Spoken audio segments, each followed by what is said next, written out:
Of course, there we go. My microphone, my buttons are being all kinds of crazy. Oh, we'll do it live as live today for 2020 during the Rona quarantine. That's hopefully the only time you'll hear me talk about it today. Probably not, but heartlanddefenders.com. As you see on the screen, you can see the Heartland shop. We have t-shirts, decals. Please go check them out. Buy whatever. I'm hoping that we can get more sooner or later. We'll see. I haven't asked to check on that. That's something we'll have to check on. So, let's see here. Mike and Jacob. Hello, hello, hello. Hello, hello. There's everybody. Oh, shit, cultural appropriation, my bad. Better watch them gender labels too there, damn it. Anyways. Yes, ma'am. All right, so I just got home not too long ago from our Zone 4 meeting. We had fun. We talked about... what did we talk about? Urban survival, right? Urban survival, went kind of into everyday carry stuff. Okay. There was a few things that was brought up. Lockpick tools, where'd my tool go? Where'd my tool go? John Vordren gave me one. Really? Did we get into that? I got some new ones. Yeah, I got a whole set that's allegedly never been used. John Vordren gave me one of the water keys. Oh yes, opens all the water. Those are. I've been meaning useful. meaning to order one for a while, and Vordren had a couple extra and was going around just randomly asking people, "Hey, do you not have one?" And I'm like, "Nope, I've been needing to order one." He threw me one, and I was like, "Sweet." Nice. So there's not anything. There's nothing verifiably able to talk about that would do anybody any good. Us sitting here boring you with the Rona.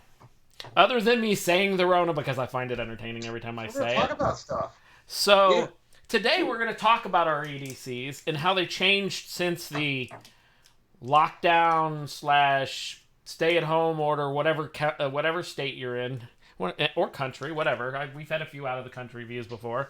That's true. That's true. I don't think my EDC. And I'd like to get into, and we kind of touched on it before, but some stuff that I've been doing, and I'm sure other people have been doing, some skills trying to work on since. Well, I haven't had a lot of time at home, but well, I mean, like you've said before, your time of whatever you've done pre stay home has not changed to post stay home. Yeah. So I don't know. So go ahead. Since I missed the meeting because I was doing what I want to talk about later. What? Did that subject come up as far as changes to theirs, or not really? They basically, we just talked about what, because all the survival videos you see online are mostly backwoods. You're out in the country, you're in the woods, this is what you need to do. Yes, because we didn't get zombies. Not a lot of them are geared towards urban situations where, where you're stuck in like downtown Cleveland or, the East, like East Cleveland, for example, or whatever. I was in East Canton yesterday. But East Canton still ain't half as bad as East Cleveland. Yeah, well, true. But I mean, so the bags were different based off of the situation of where you are. Now for me, I've thought, and I've kind of mixed my bag a bit to where urban is I took into consideration because I was living in a crappy, really condensed part of Akron. So I had a lot of the tools in my bag already, the lock picks, the whatever, for if crap hits the fan. The water key was the one thing I didn't have. And to understand that water key, basically, most industries have a water spigot on the side of their building, but they don't have the wonderful knob that you can just turn it on and turn it off. You have to have a specific key. It'll turn on and off the water. Complexes. Yeah, apartment complexes, same thing. So, there's ways to get water without entering a building, stuff like that. In, larger, even small cities, there's some buildings that have it. Yeah. Hence the That's water the key. hard way, but yeah, pliers. And you know, one of the reasons I really felt we should go into the educational, helping people understand some of this is because that's what I've been asked. That's a lot of the feedback I've been getting the past 3 weeks. Yeah. Is Well, this thing's I going guess on? What was the theory behind? Because obviously, for me at least, I try not to be in an urban area. Keyword there was trying though. I mean, that's the truth. But what was the situation? I guess that would get you. Were they talking about if you were on the move or if you're, you live in an urban situation? It was Hold basically his get home bag. What you're saying right now, Cosper, is preparing for any and every situation? Correct. But would you be taking a folding saw to carry around with you if you were walking from the east side of Cleveland to 20 minutes away? I don't know. Can it be double as a bone saw? Well, it's a different show. That's a different. Yeah, I was gonna say. No. It goes. I said normal. Normally. Yeah. Just in case you get stuck up a pole, you can saw your way out. Tree branches hurt. So yeah, but yeah, basically it was like I for guess people that are at work that the shit hits the fan. Because most people, we don't have the luxury of having our work be a block away out in the middle of Amish country, northern Amish country. So like, trust me, Amish country doesn't have my job out there. Oddly enough, some of them do. Yeah. And they're there. They've moved in. So it's more of like you're at work in East Cleveland and your normal drive's 15-20 minutes or maybe a half hour, and you need to make it through Cleveland, or like for me, Akron/Cleveland, because I was in Solon working and I lived in Akron, and there was a lot of urban area even in between. So I guess I'm spoiled because I've completely cut out urban. All of that. Yeah, see, you're because lucky. I'm living rural and I work 3 minutes from where I'm rural. Like for example, we would carry, and I still carry both in my car.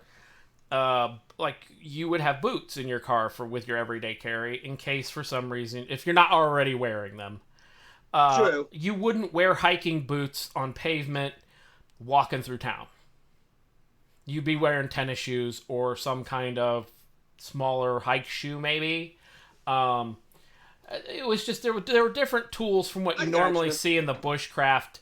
This is what you should do to prepare for your everyday carry / get home bag. That was where. Well, damn yeah, I guess that's fair. I bring my get home bag in here. Well, yeah, I do have some. I guess it's not a bag dump show. Yeah, I do have still a mix of things like that, because I do carry that, the water key and things like that. But I mean, I don't know. I guess maybe I half prepared for that from the beginning. I don't know. Yeah. The hardest part for me is we're out to anybody and everybody that watches this. We may have somebody that's like the most prepared person on the planet, at least by their perception, and then you've got somebody who. A box of ramen is their prep. Blech. And that's it. I bought a whole box of ramen. I'm prepped. Well, but see, and that's where I think we have missed the mark, where we probably could help a little bit more in the aspect of, hey, what should you be doing at this point? What should you be, instead of going out and listening to the morons that are like, hey, and no poop. Buy toilet paper? Yeah, no poop and toilet paper jokes. But toilet paper, maybe we could have been advising more like, hey, look at the shelves, see what, canned chicken. When I went shopping the first time after I was sick and everything was off the shelf, all the canned stuff like vegetables and a lot of the vegetables were gone, the soups were all gone, but nobody was touching the canned chicken or the tuna fish. Right, and I'm like, and so, we could have been saying, hey, there's still good food out there, even with those shelves looking like they are. canned tuna fish, canned chicken. You know, I bought 5 cans of chicken just in case my freezer breaks and the frozen chicken I have goes bad. And I can't eat it fast enough because there's a lot of stuff in my freezer. I can't eat 30 pounds of venison in a couple of days and, 15 pounds of chicken breast, that kind of stuff. Well, right. Well, that's I did when, because I didn't before this all got kind of like goofy when, especially when people started, emptying shelves of certain things. Right. I did wind up buying at least a small one for now, a small generator that would run at least a few, like my freezer and my fridge and things like. Now I got a gas stove. Me too. I've hooked up. I can manually pump my water, so I've hooked that up because I'm in a well. Oh, so yeah, if I lose power, I lose water. Which could get real bad with 3 people in the house using the toilet. So been there already. But so not good. One flush, guys. One flush. Just start going in a bucket and dumping it out in the back. Yeah. Hey, you know where the septic is back there? Use it. But yeah, no, I mean, and has anybody, as funny as, I guess being prepared is funny because I watched a bunch of the people, one of our friends, she posted something about, she's not in the group or anything, posted about the food and stuff being gone. And it's funny, I tried to talk to them about, alternatives? Well, not just alternatives, but doing food buckets and long-term, because a lot of the people on her particular post are single moms, things that, I don't have extra money, and maybe that's something, I think that's something we probably need to get into more onto, maybe, I don't know, on our website or even on this page. We know how, Jeremy, how simple and inexpensive our food buckets are. Right. And I mean, you get enough people together, it's like really dumb cheap. Right. And think about even a single mom with her child. Think about how long one of our food buckets would last 2 people like that. Right. I mean, it would last them for probably, they could probably make it last a month. Right. If they had to. 5-gallon bucket? Yeah. Yeah, I mean, with 5, 2 people, you could stretch out a month. Child, just 2. Yeah, you could stretch out a month. I bet you could, and you're talking what? What's our most expensive bucket been? $25? Yeah. So I mean, I think people have a misconception about prepping, that it's expensive because they watch these shows and see these guys with $10,000 bunkers and things like that, and they think give me 2 seconds. Give me 2 seconds. Okay, but I mean, I think where's my can of worms? Yeah, I really think people. I think that's what they think prepping is. I mean, they watch these shows and they think, they watch these guys that have these bunkers or these mansions and. Yeah, I've got enough, food to last me and, my tribe for 800 years. And they go, man, I could never do that. But it's funny, you can prepare for very little money. Right. And you can. And I mean, even so when I go to right, and when I've been going to the store, I haven't been panic buying. Like you said, dude, when I go to the store, I go for the normal stuff, bread, milk. And somebody advised me recently how to freeze milk and how long it'll last. You can get milk to last about 6 months in the freezer. Frozen milk. No. Yeah. Go ahead. No. Hell no. What do you mean? You Hell to no. Did you wait? You can do cheese too. I saw a neat one, and I'm going to have to get the video. I was thinking about putting it up on our site about canning butter. I can see that. Yeah, it'll last 3 years. But to go back to the statement of the misconception that prepping is expensive. You want to know why prepping gets expensive? Because you go and buy a fucking. Because you find shit like this in your mailer. that says name/current resident. And you see all the And you expensive start scrolling buckets. through here, and you're like, you start scrolling and pull them extra ads out of there. You start scrolling through here, and you're like, Well, like the expensive well, foods in the buckets that are already made. For $19.99, that'd be real useful. And look, it's plenty. Dude, that thing will break in like 3 seconds. Well, isn't that probably, and that's probably where we've missed the boat in the training part. Is Right. probably almost more so between us, and especially between people in our group, how much stuff we bought in the past that is just garbage, Right. and save people from buying those things.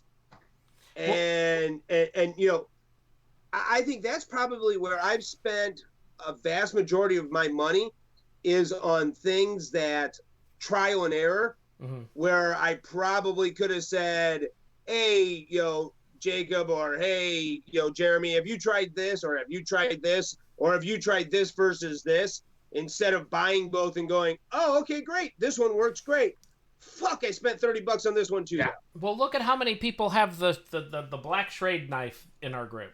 The bigger one, the 9-inch blade. I think it's the 9-inch blade. Yeah. Oh yeah. I know.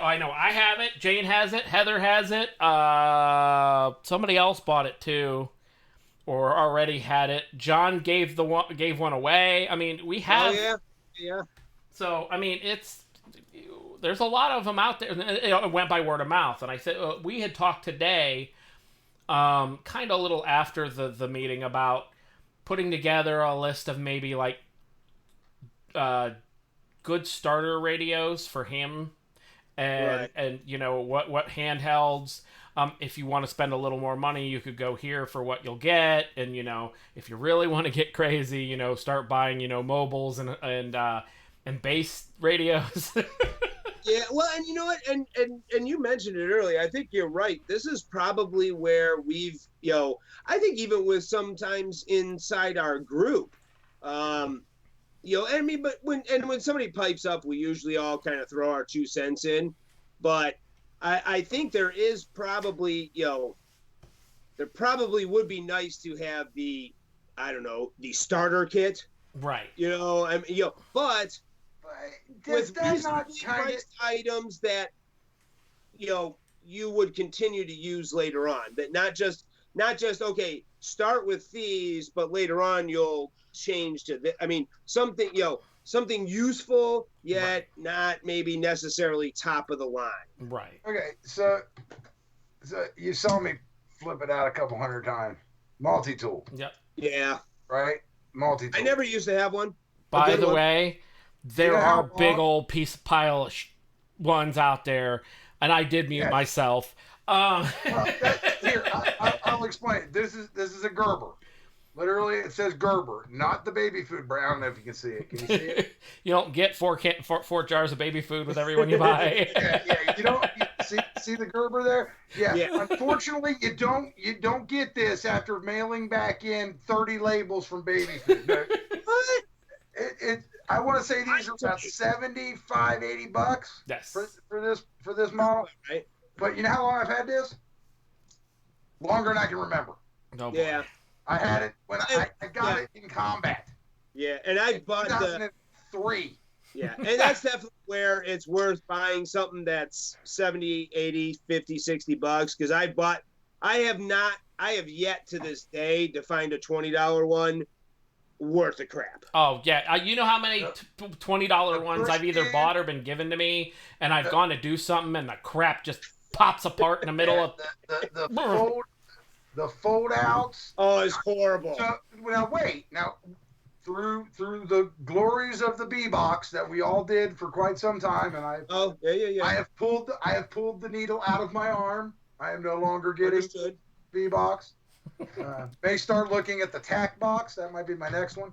Oh, you gotta let me know. But to explain, and let me just not a sponsor. We don't get a damn dime. Trust me. No. But look at some of the subscription boxes. If you're Some of new these- to this whole thing and you just want to kind of get started, Look into some of the subscription boxes like Battle Box or Tac Box. Battle Box itself, it's kind of an everything box. You can get fishing stuff one month and get gun stuff the next month, and the next month after that, you get something like this. What was the one month that was all about like gardening and planning and stuff like that? Yeah. Which, and you know what, some of them are, and I think Jacob, you said it before too. You do get some tools every now and then that, I know that you get stuff that for somebody, it might be the thing they've always needed and never thought to buy. True. And you get those, and then you'll get 5 items that you'll give away. Yeah. Here's another one. Little flip up lid. Damn. Tackle boxy thing. But then they sent this Put my months suture back. kits in there. They sent this months back. It's marker tape. I remember that. In a pouch. You pull the marker tape out. So this and this were months apart, but they're both for hunting. Marker tape, tracker for your tree stand. Yeah, but that might be a start. It is neat. If you have the means, it is a neat. Yeah. It is a neat way to start getting stuff. And what's neat too, I did like about Battle Box is that they did also, most of the time it came with a halfway decent description of the item. So you kind of had an idea. Okay, you read the description, you're like, all right, yeah, I will never use this, or hey, I can see where this might be useful someday. Well, so those kind of things work like kind this. of cool. Like something like this. So that went in my kitchen. Yeah, this is an immediate kitchen item or a camp kitchen item because you can chop lettuce, you can chop onions with it, you can chop mushrooms. Yeah, actually, I think my wife gave it back to me, and it's now in my kitchen camp box. Yeah. But to get away from the subscription boxes and sticking on them, if you're completely new to this, if you are a day one, you stumble upon us talking, nice chopper. That's nice. But see, that's definitely a kitchen chopper. That's not. This is camp chopper. That's like a Dexter knife right there. That's to like decapitate me in my sleep or something. That's some of that urban survival right there. Yeah. We're making sushi with that bitch in camp. If you're completely new to this, and you're looking at us going, okay, well, what's the first thing I buy? Simple enough. Anybody in this group can tell me I'm wrong. First thing to buy to carry is a knife. Yes. I agree. I think everybody should carry a pocket knife. I think that's your first thing to carry. And not one of these. but his is going flip. Mine you have to physically do. See, this is highly illegal to carry in the state for Ohio and mostly other states. But it flips up the same speed. So a knife is probably one of the first things you want to get your hands on to carry in your EDC or on your person. Yeah, I think it's the first thing you probably buy to carry on your person every day. Yeah. Because it's funny, I had a kid that came to work with, right before all the stuff happened, and when we were working in the warehouse, every time we're doing something, he had to ask me. He had to ask me to bring a knife. Hey, do you have a knife? Do you have a knife? So finally, oddly enough, I had a couple laying around. So I gave him a knife, and it was hilarious. Like, it was probably 2 months. Nah, it's probably about 2 or 3 weeks later. He's like, dude, you know how much easier life is now that I carry a pocket knife you gave me? I'm like, I know. Do you know how bad? That's why I had an extra one. Do you know how terrible my life was when I lost my knife, and I didn't have a pocket knife to carry around with me? And finally, Jane's like, "Here, take one of my Kershaws, until you get another one. And I had found a replacement for my Spyderco. It fell out of my pocket somewhere. I probably pulled my keys out, and it probably hooked on my keys and fell on the ground. And somebody found a nice Spyderco knife, $120 Spyderco knife, for free at Walmart parking lot. I almost guarantee you. But my life sucked You know without how that much knife. it sucks to forget my pocket knife and have to resort to this piece of shit in the back of this Gerber? Oh yeah, fuck that. Oh, I've done that with this Benchmade one. Several times because certain pants I have, it hits that seatbelt just right, and it'll slide right on my pocket, right onto there. I'll get inside and be like, "The hell is my nut, man?" And I'll go nut, and it's like I always remember about 10, 15 minutes into the panic. Check the seatbelt. Sure as shit, there it is. Gibbs rule number Every 9. time. Well, I'm not even gonna get into the fact that with this Gerber, like I said, I've had this since somewhere around 2003. Wow. I bought another Gerber, not the same style. The other one I got's got a belt clip, so when I'm wearing shorts or mesh shorts where I can't wear pants, I've got a Gerber clipped onto the belt. So that brings me to a question. So, belt-wise, Yes. utility belt or just a good belt that you wear? So depends. If it's an everyday belt, I'm wearing an everyday leather 1.5, 2-inch leather belt. I think it's 1.5 because I think that's what the clip is on my holster, and it's just a leather belt, solid leather. Because my problem, so the Gerber I carry now is heavy. Mm-hmm. Okay. And when I have this on and an extra magazine and a couple other things. Oh boy. Yeah, it gets. Gotta get ready to hit the blank button here. I wear a rigger belt. Okay. Mine's just a black rigger belt. All right, but that you like that one? It cinches better. I love it. Yeah. I've worn this thing forever. Because that's the thing I have when so when I put everything on, my belt doesn't fit the same, but it's like the right fit is like in between two notches. Right. With the rigger belt, it's not notched. Right. You lace it and cinch it. Zip it. Yeah, so I got to get some. Yeah. I mean, they make fancy belts like that where it's that ratchet system. Have you seen those? I hate those. With the wheel, the circular thing inside and the metal. I don't know how they work. They're like leather belts, but you put them together and then pull it, and it like ratchets.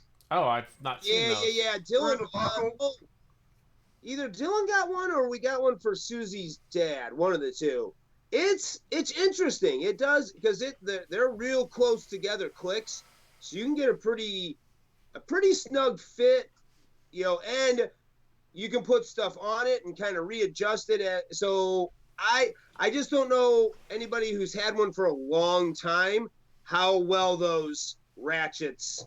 I'd like to check one out at least because I like wearing a leather belt.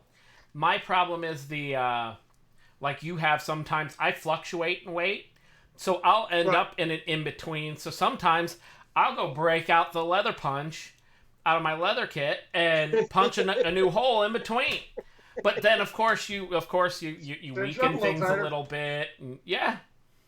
Well, and that's the problem I'm having with leather belts is that once because I get so much weight on it and stuff, it starts to make that kind of bulge in the belt. No. You know what I mean? And that's why I was just wondering about switching. It's definitely something I thought about, and God, you can go out there and what's the best belt, and there are 5 million opinions. Right. Everybody's got their belt. Yeah. Right. Their belt. Now. Oh yeah. Even the ones that say I'm not affiliated with, and you go to the bottom of their page and it's a direct link to the belt that they're pimping. I'm like, come on. Another thing, so what I've done actually to kind of make my belt a little better, because I carry 2 mag pouch when I'm carrying my mags on me, my pistol. I also carry a multi-tool and a flashlight. But what I did was when I got rid of the what is that small M&P, the shield, I had an extra pouch to carry 2 mags. So now I just put my my multi-tool and my flashlight in the mag pouch for that as a multi-tool pouch with a flashlight pouch, and then I carry my other things when I'm carrying my extra magazines. Most of the time they're in my bag. Right. Hey, Jeremy, we're not ignoring your question. We're just kind of Rona out. Yeah. We're having a non-Rona night. Right. So did I miss this question? No, he was just talking about the stuff that's been going on in Columbus recently. Yeah, the protests. So, the protests and stuff, and I think it's cool. I mean, I think it's, if anybody that wants to get out, I will never say bad against anyone or anybody who wants to go out and protest. I mean, that's everyone's right, and if they feel comfortable doing it, then they should go and do it. I mean, that's about. That's probably about the extent we'll get into it tonight. But what flashlight brands? Aunt just asked. Yeah, well, that's I mean, that's just like an you brought up flashlight. Is that top 5? That is definitely a top 5 for me. I would say flashlight's top 3. Yeah, I was gonna say, because flashlight is the next second thing I use the most off my belt, other than my knife. Multi-tool flashlight. Yeah. Matter of fact, we stopped off in Lancaster a year or so ago at the fairgrounds for like a craft show they were doing. And soon as we walk through the damn door, power goes out. Lights are dead. Everybody in there is like wandering around. You know what I mean? Because they had like 3 emergency lights and a big old. Cosper, you probably remember that little teeny tiny O light they get that. Oh, yeah. Hat clip on it. Pulled that little O light out, stuck it on my hat, turned it on low, started walking around looking at all the stuff. It's like, literally, the salespeople were like, "Why do you have that?" Because reasons. Right. Well, so flashlight, yeah. But and that's a pretty inexpensive one. I mean, has anybody found there's you can obviously spend. My daughter has a friend who he gets probably like our own Michael's is with firearms and things like that. This kid is with flashlights. I mean, I'm going to tell you, there's parts inside a flashlight I didn't know existed that he will tell you about, whether you want to know or not.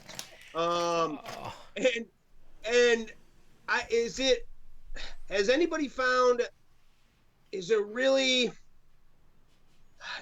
that much difference in a $30 flashlight and say a $200 flashlight? I mean, has somebody bought a really expensive one that's oh my God? I have a $140 Surefire flashlight that I bought decades ago. To say that I still have it, I used it yesterday. Okay. The solidness of it, the stability of it, the retention of it. I mean, we're talking 2006, 2007 when I have my mag light from when I used to work haunted houses still. Yeah. Now so mind you, it's a freaking billy club, and I really want to carry it on. Yeah, I got a 3D mag light, LED mag light in the door of my truck. Okay. I mean, it's there to shine light, and it's there to beat your head in if you try to climb in my window. Fair enough. Yeah, I mean, that has its own purpose, though. The Coast is what? The Coast is what? Is that Lowe's or Home Depot? Coast brand flashlights. That I do not know. I'm pretty sure it's Home Depot or Lowe's. So, because I know I have a couple of, I think I got like Coast knives, some cheap ones, which actually aren't bad. I actually have them. To answer Ant's question and to answer your question, it's Depot. Okay. Yeah.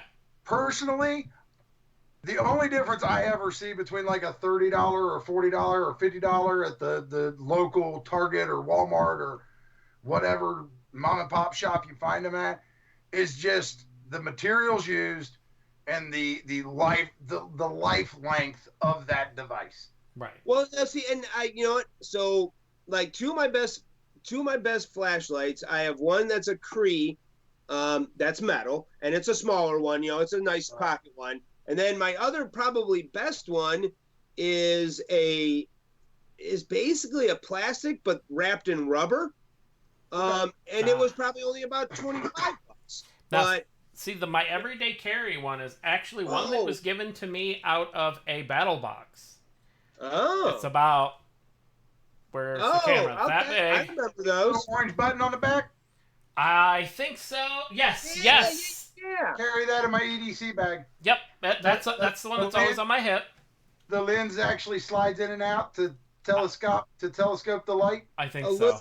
It does a little bit, yeah. Yeah, just a little bit. Yeah, I don't mind that little one. I keep that in my my bag that we take camping. That's my PP light. You know what? I think my dad gave me that one. It was that bunch of other crap that he got. When it comes to flashlights, obviously you have to. Mag lights are winning on the posts here. But there's everybody. The little ones are nice. But let me ask this question: to carry. Is that because to everybody saying Maglite, Maglite, Maglite? Is that because you know Maglite, or is it because you only trust Maglite? Because I can tell you right now. Sean said something about $170. I want to know what flashlight he bought for $170. Yeah, Sean, please tell us Probably which one. Surefire. Now, the small ones are fun for, and good for everyday carry. They even give you a pouch in some of them. The Maglite wise, the ones that aren't very good are like you worked in a haunted house and you carried one around. I'm sure you bought the belt clip with the loop. Yeah. And you probably now have permanent knee damage because of the amount of times it smacked you in the knee. Pretty damn close, yes. Jumping over railings and stuff at a haunted house, because I did it for years as well. Yeah, yeah. They would. I mean, you learn that Maglites are not your carry friend. No, they're not. They're not belt loop carry friendly. No, they are not. I have a Coast and a Stream. Yeah, see, Coast. I have a couple of the little Coast ones too. I mean, they're not, So I don't know. That's a good question. Whether Oh yeah. And I always I've got probably about 6 different brands of the headlamps. So I bought Bushnell, and I love it. The quality is amazing. We tried a bunch because we've been going to North Carolina, for 20 years now. So we go looking for shells at night. Mm-hmm. So I think we have probably tried every headlamp from $10 to $40. Yeah, I think that one was like $20. Yeah, I never saw much of a difference except for maybe the way they burn up a battery. Right. Yeah. That one I bought. When it comes to the headlamp thing, I'll go to the dollar store and buy 15 of them little bastards for $1. Because it takes 2 AA's, and it's going to last and do what you need it to do. I mean, the sad reality for most of us is we live in the 21st century where everything is built to be disposed and bought again. Yeah. Well, but this one, it takes 3 AA's. Yeah. Oh, I know which one. That's your blinder thing, isn't it? This is the one that blinds the shit out of everybody. It can't. Yes. I have not changed the batteries of that since I bought it, not this past camping season, but the camping season before. Damn. How often do you use it, though? Probably 20, 25 times in the summer, in and out, and then depending on what's going on wintertime, I use it to work around the house with, too. And that damn thing is like headlights on my Jeep Cherokee. That thing is freaking ridiculous. It's ridiculous. I'll have to show you because Mike, I don't think you were still getting the box when this one came, but they sent a little tiny. It's like it's a USB charger. It's about that big, about that wide. You can tilt the light itself.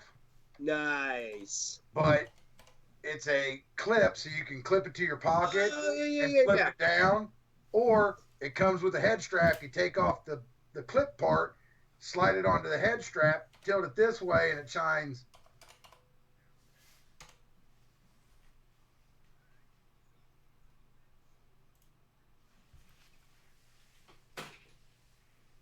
Multi-tool.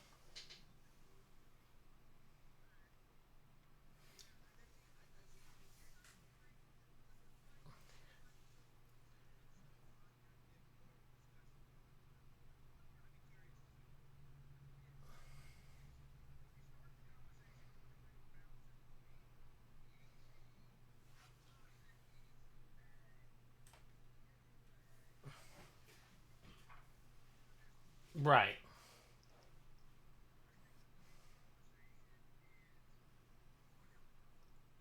Well,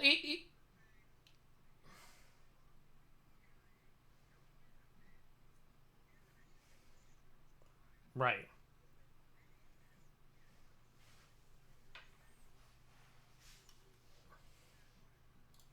Now, so for me, my everyday, they only hear me for some reason. Let's try that again. There we go. Say something, guys. There we go.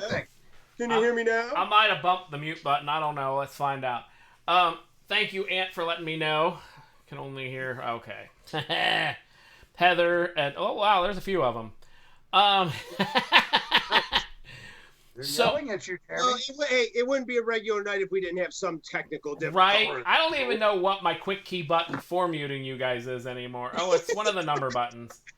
And you know what? I know why, because I typed in the mute number for you because I was looking up the model number of my headlamp. It's so. Well, the other thing I wanted to ask about, though, other than everyday carry, was what you carry on you. I mean, is there much more that you carry in your pockets or on your belt loop other than your concealed carry? I Everyday. allegedly carry a cuff key everywhere I go. Okay, that's a good one. Yeah. I don't. Every day. No, I don't really. I mean, well, no, I have, because most of my days in my car, unless I'm at the warehouse, which, then my car is usually in the warehouse with me. Whatever I don't carry on me is probably always within a few feet of me in my bag. Yes, and that was one thing that Jacob Hunter just said was a lighter, and that's what I was going to say. I actually carry a butane jet lighter in my pocket. But are you cool enough to have tools on your lighter? The battle box lighter? What the hell is that? That is an eyeglass Phillips head screwdriver, sir. And wait for it. That is a knife. And Oh, mine's hidden. Looks like a G.I. Joe samurai sword. That knife does. Yeah, that's a pair of scissors. Hey, I'm gonna tell you what, the little scissors and the little knife on that are actually pretty freaking good. I ain't gonna lie. You need your fingernails cut? Okay. I'm telling you, when I first got it, and I was still smoking at the time, and I never actually put a lighter in it. I thought it was the dumbest thing until I can't remember where I was, somewhere, and it was the only thing I had, and yeah, it cut some twine that I needed to cut, and Jacob's right. It works on your fingernails like you wouldn't believe. I'll be damned.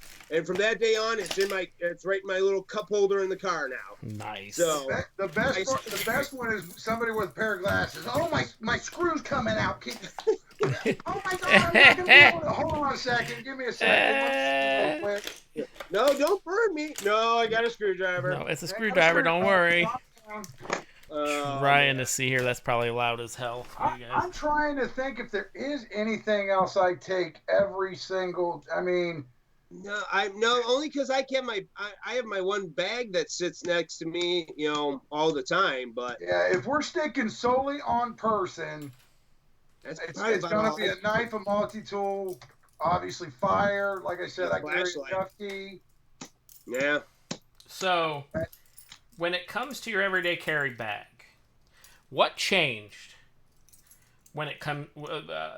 I know a lot of things haven't changed for you guys since the Incident? Rona, the Rona. No, because the incident sounds weird, like something happened at camp and nobody It wants is to talk weird. about it. So let's go with the Rona. The Rona. When things started, what changed in your carry bag? Honestly, in my carry bag, nothing.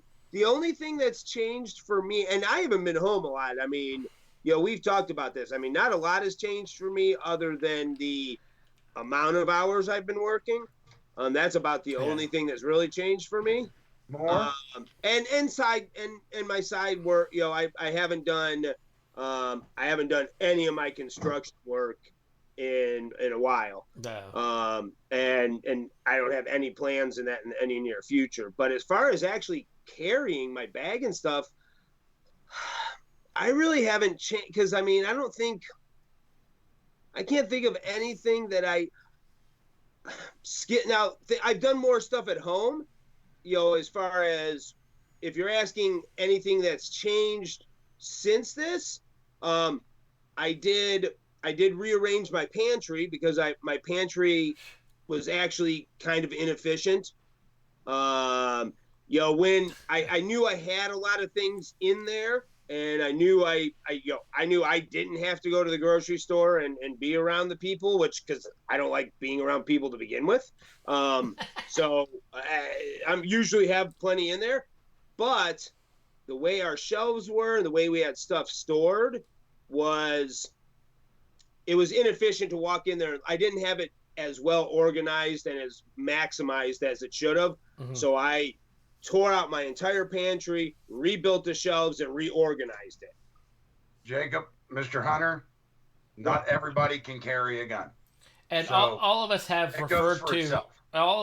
referred to our concealed as just being about what you it is. You mean this? Yeah. Oh, super band. And this?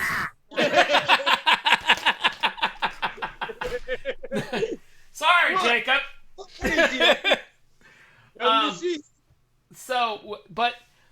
For me, a couple things have changed in my carry bag. One, I carry Clorox wipes in my bag. See, because I already carried hand sanitizer. Well, but so I didn't, and so because I do my everyday carry with me every day, anytime I leave the house, it's just easy for me to just shove that sucker in my bag, just carry the bag out instead of having my arms full with, my water, my phone, trying to slip my gun on my hip at the same time, trying to get my wallet in my pocket. It's just easier for me to put it in my bag, and I started carrying more ammo. Not magazines, because FUFN and your damn $65, $75 magazines, you guys are assholes, and I'm changing over to Glock. They don't pay us. I said it. And for all you Glock haters, bite me. I'll be finding parts for my gun long before anything happens. Quickly. Hey, I'm going there now. I put like 200 rounds in my bag. Now, it made my bag a little heavier, which I'm a little upset about, but I'm willing to. I've always carried, I have let's just call it a compartment in my car already. Okay. Let's just go with that. It was already there manufacturer-wise, I promise, sort of. But I've always carried extra ammo in there. Mm-hmm. Only because I guess it was going to be if we ever decided to bug out, it was the vehicle we would take. So I always had the extra ammo in there anyways. And because and I guess maybe this is why I guess it's, for me, not a lot's changed. We do a lot of work in nursing homes. So I've always had gloves in my bag. I've always had N95 masks in that's why I didn't have to run out and buy masks. I already had them. I've always had booties in my thing. I've always had Purell in there. I have one in my center console. I have one in my bag, and I have the family size in my trunk in the little cubby hole. So because we worked in those nursing homes, I always usually would go into the back of the car, Purell my hands, and if I knew we were going to see certain people or into certain wards, sometimes I would wear a mask because A, they like you too, and B, there are a lot of sick people in there, and I didn't want to get sick. Right. So I guess maybe that's why it's a little strange for me that not a lot's changed, because I kind of always carried a lot of the stuff that they say you should carry now. But to take it back to, remember, we want to stick to, no offense to anybody watching, but the chance that there's that one person in here that has no clue, none. Right. When you're talking about an EDC bag, a bag you're going to take with you everywhere. You may not carry it on your person all the time, but it's with you everywhere you go.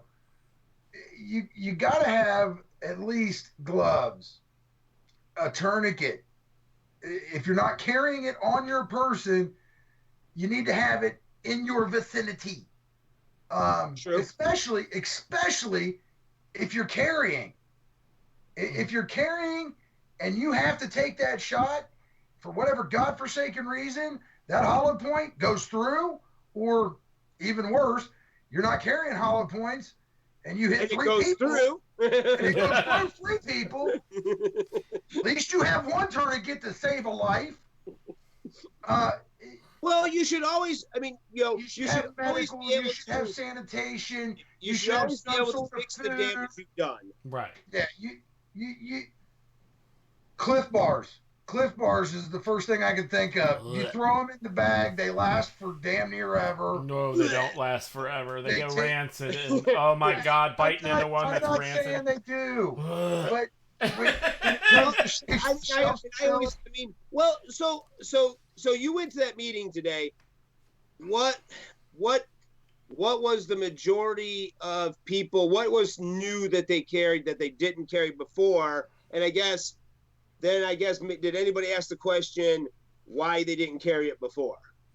No, we didn't get that in depth. It was more of just one person got up there and just kind of said, I live out in Cleveland and I work in the other side of Cleveland, and this is what I carry and what I've been learning about, because there's more bushcraft stuff than there is any kind of urban stuff. And so that's why we kind of went over the urban and what you can and can't do, and some people suggested stuff as we went through and towards the end as well. So were most people's, do you think a majority of people's EDCs were then they've not thought about the urban part, or just not thought about it as much? Well, I think a lot of the standard EDC, like Everyday Dave just suggested in chat, the minimum, the 10 Cs. Yeah, you get to the 10 Cs, but then you need to adjust the bag after the 10 Cs. I'm not going to go through the 10 Cs because I don't have it up in front of me and can't remember all 10. I'll slip on a few myself. But basically, it's the 10 things you would carry in your carry bag. Cool. And they all start with C, I do believe, in some way. That's why it's called the 10 Cs. But don't get cocky. A lot of people, with the 10 Cs and the sites you go to, it's a lot more based off of you're in the woods. That's true. No, you're right. Fire starting, stuff like that. Yeah, you're going to start a fire urban-wise, but probably not as much. You'd expect, maybe. Yeah, so that's, that's a fascinating thing. So that would be, now you make me think for maybe next time about that. So if you're if you had to be, I guess, in an urban setting, although I don't know, I guess you'd almost have to be trapped there, right? Because Well, think about if stuff hits the fan, you're gonna end up, and you don't react quick enough. Say you don't notice the signs. You're at work, like, my cousin, he works where he's not allowed to have a cell phone, no internet access, no radio, because of whatever he works on. So you don't know, you come out and it's too late. You're stuck in whatever urban area because of what's going on, and you need to trek through. Wasn't that a movie? There could have been. There's been a lot of them. But you know, and I think that you know, starting a fire probably wouldn't be so much because Well, yeah, but with the fire, that's what I was getting ready to say. So I just pulled up the 10 Cs, 5 Cs. It's 5 and 10 Cs. yes. And the article that it's from, or at least what I'm seeing, is Mr. Dave Canterbury from out of Ohio. Oh, yeah. Great survivalist. If you never saw the show, what was it? Dual Survivor? Yeah. I think that something like that. The one dude was barefoot, and then Dave Canterbury was like the actual survivalist, and the hippie that was with him. Yeah. But the first one I'm looking at is the 5 Cs. Yes. The paragraph above it is Bushcraft 101 and Advanced Bushcraft 101. Right. So it's cutting, combustion, cover, container, and cordage. Yes. That's the 5 Cs. Which was pretty much what we covered. Yeah. We just didn't do cord. Yeah, Right. we're talking, and cordage for Please me hang is yourself. these pant legs can disappear.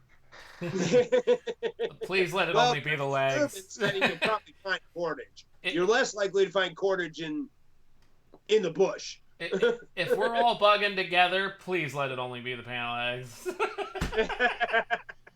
Hi, my name is. No. So that would be no, but like you said, for fire, you know, if you're in an urban setting, and you know, let's say there's not power or heat, you'd still want to fire. So that might be something that might be worth teaching and or reading more about is how to basically make a smokeless fire. Right. Smokeless fire, or also really, can you find the materials to make a smokeless fire in a like downtown Cleveland setting? I don't downtown Atlanta setting.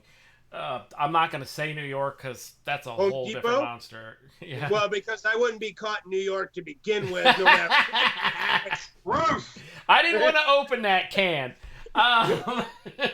But so, I mean, on top of the fact that at first I thought maybe combustibles wouldn't be so readily available, but then I remembered about all the people that love to have their little bonfires in their backyards, even in a rural area, and the people that play cornhole and get drunk. So you can find plenty of cornhole boards and use them for.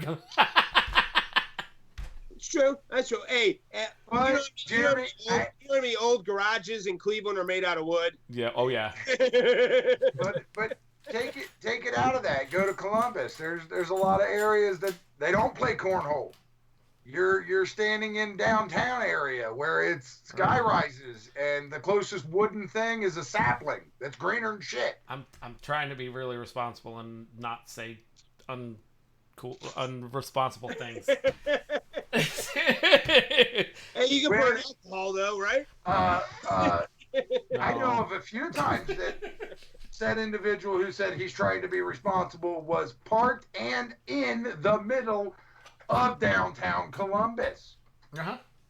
And I don't know. I guess that's what I guess my you know, I like any scenario and maybe that's part of the you know, the fault in my thinking is that I don't, you know, I mean, I can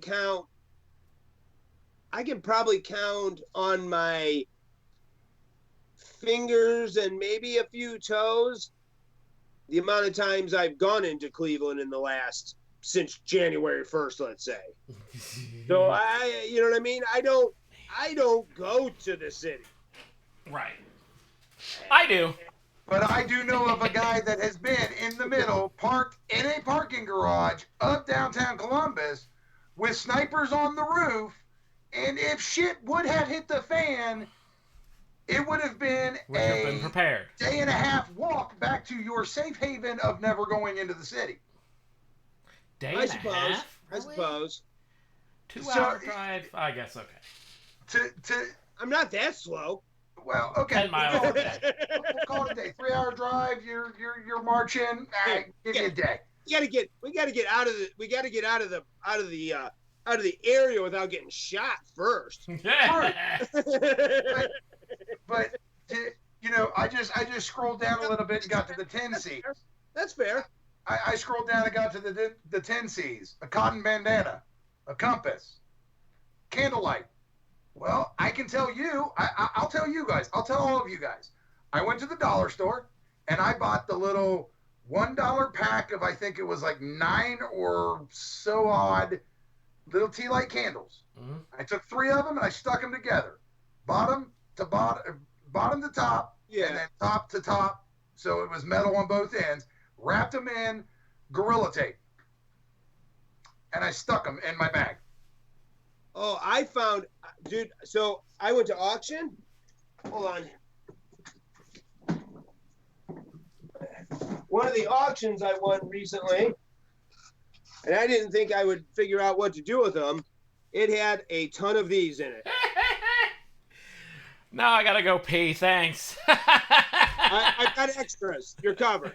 No, so Heartland piss testing now? Yes, but we are. Yeah. Well, I got enough to do it. You and Okay. Shit, I gotta resign. I'm I've kidding. got an influenza test for the whole group now. So, no, but so what I did do is my fire starting stuff, because I had it in a little bit larger of a waterproof kit. So what I did do is I took a bunch of them and divided up into a fire starter, matches, and a small lighter. Put them in these, shut them, and then I duct taped them shut. And now I have about 15 individual. So even if they were to fall out, or the chances of me losing 15 of them are a lot less likely than me losing the one big box that had everything in it. Right. I can tell you one thing I got from Battle Box is enough fire starters to pack every kit I have, plus more. Exactly. And that's why earlier in the show there was the comment of, and you give some of it away.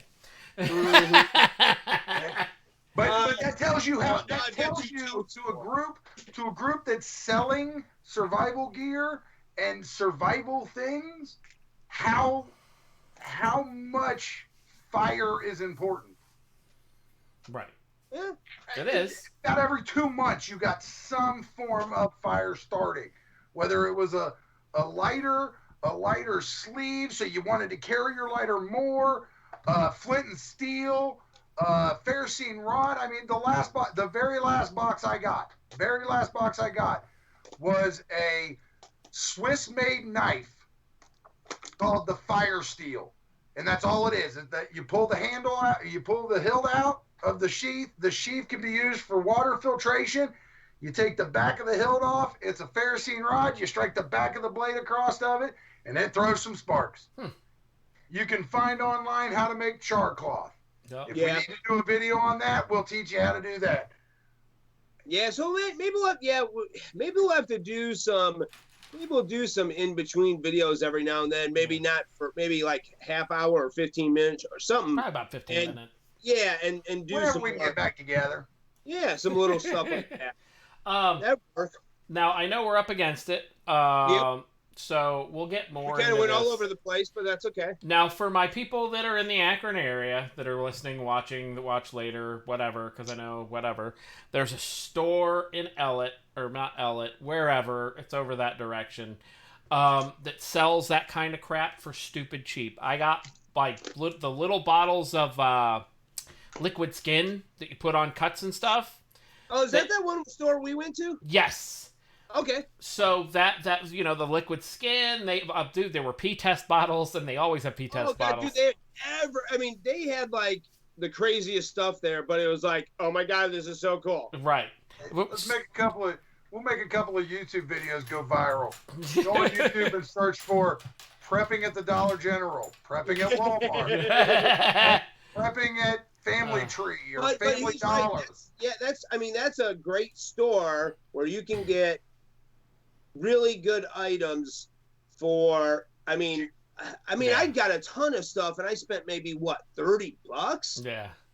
I mean, maybe. And I got a lot of great first aid things, like Jeremy was talking about, a lot of great first aid things. I got some. I still haven't decided what I do. Cordage. They sell the twine cordage. I got a bundle of steel wire. Yeah. For like $1.50 or whatever it was. Most people still don't haven't know decided exactly what I'm going to do with it, but well, that's not important. So we'll hit more of that. We'll have to get that store name and put that up next show. Yeah. I can't remember it offhand. I can't remember it either. I can't remember I know where it's at. I can find it. Yes. But I couldn't tell you what the store is. So I'm going to ask 2 questions that everybody needs to think about for the next show. Homework. Yeah, and cool. so yes, I'm giving homework. So these no initial reactions. I really want you to sit down, figure out what you've changed, and see how the changes affect these answers. Will you be the same when this is done? Will you as a person and your activities be the same? Now, I'm going to go ahead and give kind of an example that was given to me today. Thank you, Heather, for this question. And your answer that made me think, I don't eat out as much. I've saved a lot of money not eating out or eating at work because I'm working at home. I don't spend the $8 to $12 a day eating at work. Lucky dog. It's made me kind of look at how my finances were and what I was doing before what happened and after. And it may, because this is going on so long, hopefully it'll stick as a good trend in my, when I go back to work. If I have to go back to work, they may let me. I got lots of good answers for this one next week. Do you? Yep. And the other one is, do you believe or don't you believe that things will go back to normal and be the same as they were before when we get done with our lockdown? So yes, we're going to have to talk a little bit about Rona next week, but it's not going to be more about Rona. It's going to be more about you. So those are the 2 things. I got good answers for all those. And hopefully in 7 days, you will remember those answers. Oh, yeah. I will remember them. I promise you. So, but again, HeartlandDefenders.com, Heartland Defenders on YouTube. Yeah, I forgot to tell you to share it and tell your friends and all that stuff at the beginning. Do it now. Doing that automatically. Yeah, that's just honest. I was excited about the questions. Doing this for what, a year? We all should be able to figure that one out by now. Well, if they don't and they don't know and they watch shows like this and they don't hear or share with your friends, whatever. True. Right. So put it in your head. Share, like, subscribe, Facebook, YouTube. Think about Jeremy's homework. Think about my homework. And everybody be safe. No matter what your stance is on what's going on and what our current situation is. Because you don't know who could be affected by your decisions. Everybody be safe. Have a good one. Thank you guys for watching. Thanks you two again for your time. I'm sure the wives enjoy this time and space away.